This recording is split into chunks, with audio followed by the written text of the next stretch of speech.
Assalamualaikum küçük dostlar. Hozir sizlarga o'qib berdig'imiz muhit asrog'chi muhabbetçiler mecmuasidan yosh to'kma o'rmonliq muhit asrash tabiat anaga ko'nishning eng yaxshi usuli. Qaranglar, o'rmonliqni kesib ketayotgan surat. Avtori Xersip Palau, İspaniya. Resmi sızdıqçı Rosa Corto, İspaniya. Tercüm qılğıcı Meryemxan Naib.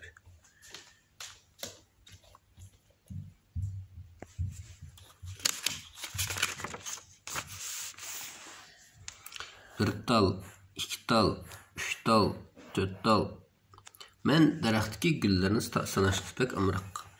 Al rang bilan oq rang aralig'idagi bu gullar intayin chiroyli va xushbiroq. Her yili bahar kelganda o'yildagi gullar echiladi. Dal mush chog'da men dunyoni sayohat qilganda ko'rgan quyuq o'rmonliqlar esimga keladi. Afsus, yaqinqi yillardan buyon bu go'zal o'rmonlar baransir azlab ketyotidi.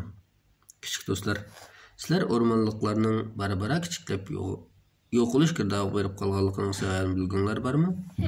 Yuringlar, men sizlarga ko'rsatib kelay.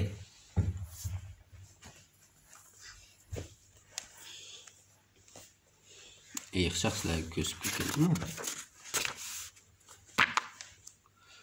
Apla, o'zimni tanishtirishni unutib qoptiman. Men kichik mushkayıq. Men dunyoning har qaysi joylariga borib tekshirishni yaxshi ko'raman. Bu mening qiroatxonam. Men qiroatxonamni dunyoning rojki deb atayman. Bu yerda men safarda ishlatgan qo'llanma, qomus va xarita qatorliq qurollar bor.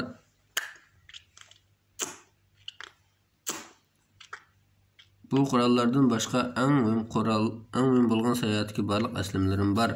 Biz albomni ichib o'zimizga ehtiyojli mazmunning bor-yo'qligiga qarab boqayli. Bu suratdagisi qumliq, bu suratdagisi daryo. Bu suratdagisi Egizdog'. Topdim. Bu suratdagisi yer sharidagi o'rmonliqlar.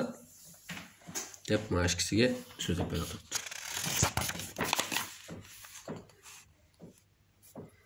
Men kichik aeroplanga o'ltirib Janubiy Amerikadagi Amazon daryosiga bordim. Bu yerda men dunyo bo'yicha eng quyuq o'rmonliqni ko'rdim. Bu o'rmonliq qarashda cheki yo'qdek ko'rinadi. Amazon daryosi dunyo bo'yicha sumliqlar eng ko'p, vodisi eng keng daryo. Bu Amerika qit'asidagi bepoyon zaminni namdab dunyo bo'yicha eng chong tropik belbog' yomg'irliq o'rmonliqni borliqqa keltirgan. Yomg'irliq o'rmonliqning qisman joylarida yil bo'yi yomg'ir yog'di. Shuningdek, Amazon o'rmonliqi sozliq o'rmonliqi deb ataladi. Unda atalgan sozliq o'rmonliqi deb atalgan.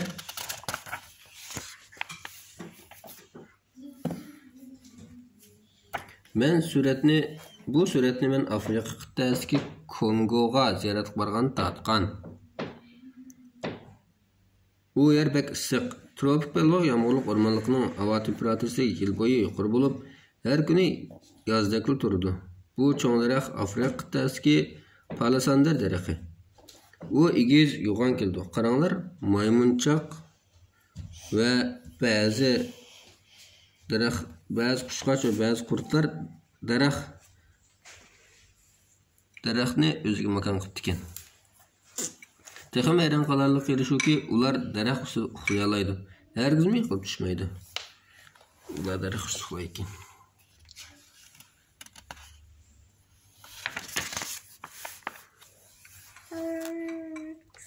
Halbuki dunyo bo'yicha eng egiz daraxt yomg'irliq o'rmonda bo'lmasdan Amerikaning Kaliforniya shtatidagi o'rmonliqda. U bo'lsa-mu qizil shamshat daraxti. U gigant odamga o'xshaydi. Men daraxtning yonida turib o'zimni xuddi chumul zirabining yanında turgandek intayin kichik his qildim. Aslında bir egiz daraxtgina ko'tkining tuyib turibdi, usti chiqib patmabdi kitobga. Nurg'un qizil shamshat daraxtining yeshi cho'ng bo'lib, ba'zilari allabir ming yoshga kirgan.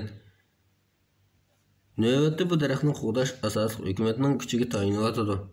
Afsus, yana nurg'un hukumatlar buning e'tibor qilmayotdi. Qisman davlat va rayonlar qo'g'dash tadbirini qo'llanmayotdi. Ba'zi nomrod davlat va rayonlarda har yili butun o'rmonliq buzg'unchilik uchrayotidi. Braziliya va Janubiy Amerika qit'asidagi qisman joylarda nurg'un kishilar pul tepish uchun qonunsiz holda keng ketgan o'rmonliqni ko'ydirib o'tib, u yerni tamaki, qahva terish uchun ishlatadi. O'rmonliqdagi qolgan yog'och materiallardan foydalanib, yog'och purubka qatorliq hunarsan buyumlarni yasayotidi. Lekin bunday qilish asliki go'zal tabiiy ekologik o'rmonni vayron qilib, qadimiy e'tiborliq daraxt turlarini tadrijiy yo'qotadi.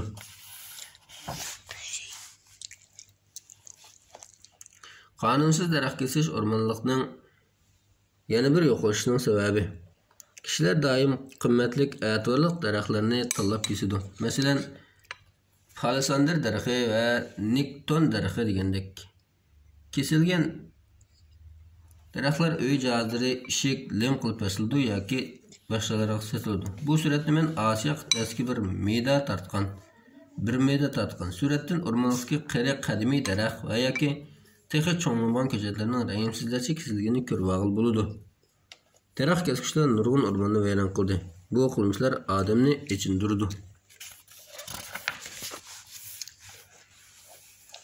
O'rmon kesilishdan to'xtamasa daraxtlar yo'qolib ketadi. Nurg'un o'simlik hayvonlar yashash makonidan ayriladi. Uy bizning turadigan joyimiz. Navoda bizning uyimiz buzilsa, qanday bo'lganini his qila olmaymiz. Agar uyimiz buzilsa, biz qayerda turamiz? Afrika qit'asining Madagaskar adidagi o'simlik va hayvonlar allabirun makonidan ayrilib sargardonlik ichida qoldi. O'rmon yo'qsa, o'rmonliqda yashaydigan hayvonlarmi tadrijiy yo'qaydi. Biz o'rmonliqni qo'g'dishimiz, shu kichik hayvonlarni makonidan ayirmasligimiz lozim. O'rmonliqdagi daraxtlar kichik o'simlik va hayvonlarning yashash makoni bo'lgandan siri daraxt yiltizi tuproqni qo'daydi. Tuproqni ching tutib, eqib ketishdan saqlaydi.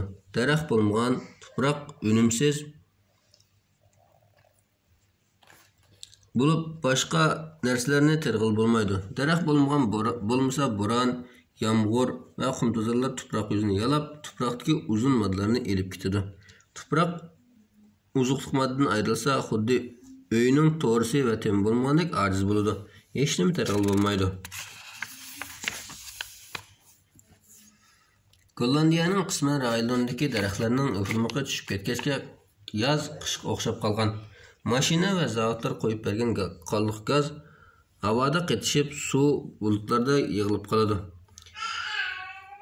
Yomg'ir yoqqanda bu qishda qetishgan modda yomg'ir suvi bilan daraxt o'pirmoqlarga tushib, suyuq suvga o'xshaydigan narsani hosil qilib, o'pirmoqni o'rib oladi. Buning bilan o'pirmoq nafaslanolmay oxirida o'lib qoladi va to'kilib ketadi. Daraxtlar bizga o'xshash nafaslandi. Ular o'pirmoq orqali karbon-4 oksidni simirib olib, oksigen qo'yib beradi.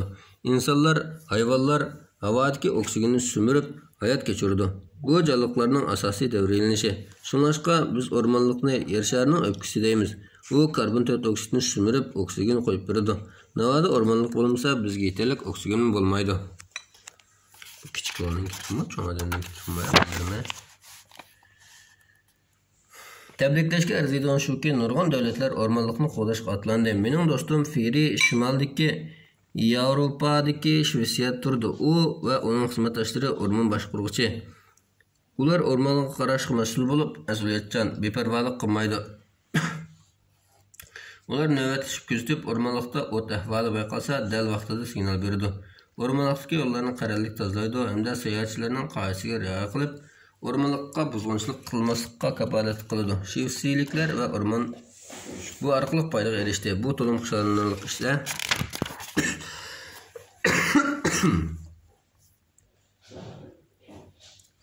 O'rmonni qo'g'dash o'rmon boshqaruvchilarining mas'uliyati bo'lmasdan, biz ko'pchilikning mas'uliyati.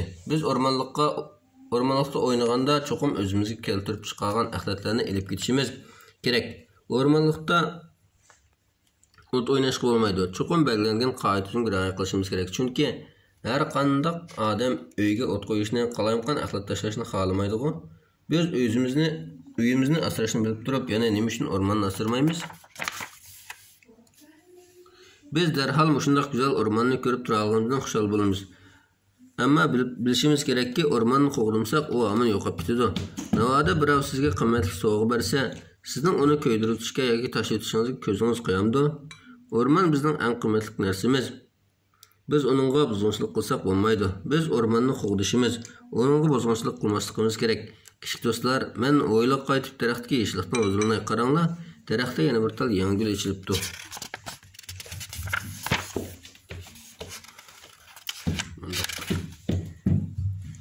Ata-onalar birlikte oyun oynaylı. Birinci köçet tikiş oyunu. Gerekli materiallar: köçet, gürcek, çögün, su. Muvaffaq keldiğin köçetini tanlaş. Siz gül dokundan her xil köçet setip aling. Rayon alaylıkka asasen tikmekçi bo'lgan muvaffaq köçetini tanlasangiz bo'ladi. Her xil köçetning mos keldiğin muvaffaq klimati ve yer şekli bo'ladi. Shundaqla şu rayonning boshqa o'simliklari bo'ldi. Köçet tikmekçi bo'lgan o'rin. Siz köçetning gülligingizga yoki o'rmonliq tiksangiz bo'ldi, ammo köçet bilan köçetning oraligiga cho'qim diqqat qiling. Mushundaq bo'lganda köçet ondan yetarlik bo'shliqda o'salaydi va yetarlik ozuqlikqa erishalaydi. Navoda köçetni o'rmonliq tikmoqchi bo'lsangiz, oldi bilan o'rmon boshqaruvchisidan so'rashingiz kerak. Ular sizga muvofiq o'rinni ko'rsatib beradi. Köçetni tikish. Daraxt yiltizi diametrining 2 barobar qilgan o'rakka olaymiz. Köçetni avaylab o'rakka tuz qilib solamiz. Ondan köçet atrofida to'pini tindirib, köçetga yetarlik suv qo'yamiz. Ikkinchi, kisiltaliq yomg'ir o'simliklar qanday ziyon soladi? O'yinga lozimli materiallar: cho'ng kichikdagi o'xshash 2 tip gul va teshtak. Sig'imi 1 litr keladigan 2 tal suli o'qta, 500 litr ochiq suv yoki limon suvi. 500 litr. Bir necha tal xatkuch bir qadam. 5 litr xato yozib qoldimmi? Tayyorlik xizmatlar: 2 xatkuchga bo'lgangan niyatni yozib, bir tal gul teshtikiga yana bir talni suli o'qta qashlaymiz. Xatkuch chaplangan qutiga 500 litr ochiq suv yoki limon suvi qo'yib to'ldiramiz. Xato yozib qopti, 500 litr degan chiq. 500 millilitr bo'lishi kerak bu. Ondan yana 2 tal xatkuchga bo'lgangan degan xatni yozib, bir talni yana bir teshtakka, birisini yana bir suli qutiga chaplaymiz. Suli qutiga suv qo'yib to'shqizamiz. Növbətdəki xizmət: 2 teshtak gülni qatar qilib shamol o'tishadigan derazaning qashiga qo'yib, o'xshash nur va temperaturada bo'lishiga kafolatlik qilamiz. 2-3 kunda aralab muvofiq sug'uramiz. Vaqtning o'tishi bilan bo'lganmagan degan xatga chaplangan gulning hech qanday o'zgarmaganligini, bo'lgangan degan xatga chaplangan gulning sarg'ayib so'shib qolganligini bayqaymiz. Bu zavod mashinadan chiqqan keraksiz gaz yomg'ir suyini kisiltaliq yomg'irga aylantirib, o'simliklarning so'lishib o'lib ketganligiga taqlid qilingan tajriba. Bu kitap tugidi. Bu kitap ve küçük balığımız kelmaydigan asal. Yosh cho'ngroq balığımızın quruq kelib chiqqan. Alloh qamanat.